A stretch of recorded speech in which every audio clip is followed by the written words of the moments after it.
हाय, good morning everyone आणि अभिलाषा की दुनिया या व्लॉगमध्ये तुमचं स्वागत आहे. आज मी विचार केला की हे आपलं तूप बनवायचं, कारण की मोस्ट प्रोबेबली मी बाहेरचं तूप नाही आणत, मी घरीच साजूक तूप बनवते. दुधाची जी साय असते ती साठवून मी असा बघा लोण्याचा गोळा दिसतो तुम्हाला, हा मस्तपैकी गोळा बनवलेला आहे आणि त्यापासून मी मस्त एक साजूक तूप बनवेल. आणि ते जे लेफ्ट आउट जे दूध असतं ना, ते पण मी नंतर यूज करणार. नंतर मी विचार असा पण केला की 2 दिवस मी सलग बिझी आहे. नोटबुक डिस्ट्रीब्यूट करायला जायचं आहे, फूड डिस्ट्रीब्यूट करायला जायचं आहे, त्यानंतर 1-2 मीटिंग्स आहेत. सो मी आज सकाळी मला टाईम होता, सो मी आता ह्या लोण्याचं मी तूप बनवते आणि तूप झाल्यानंतर मी तुम्हाला दाखवते की माझं तूप ते जे निघालेलं आहे किती छान दिसतं घरगुती तूप.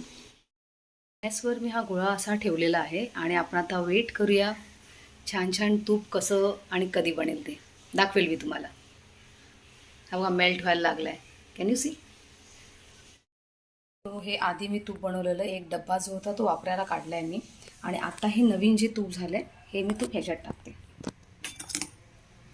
काय माहिती आहे का, माझ्याकडे असा एकदम एक्सपर्ट असा कॅमेरा नाही आहे, सो माझा मोबाईल जिंदाबाद. हे बघा, हे दिसतंय हे तूप, हे माझं घरचं तूप आणि तुम्ही बघू शकतात केवढं झालं आहे ते. म्हणून मला बाहेरून तूप आणायची गरज पडत नाही.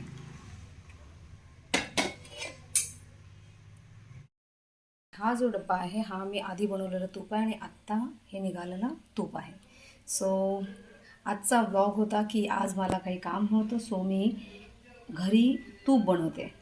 थँक्यू.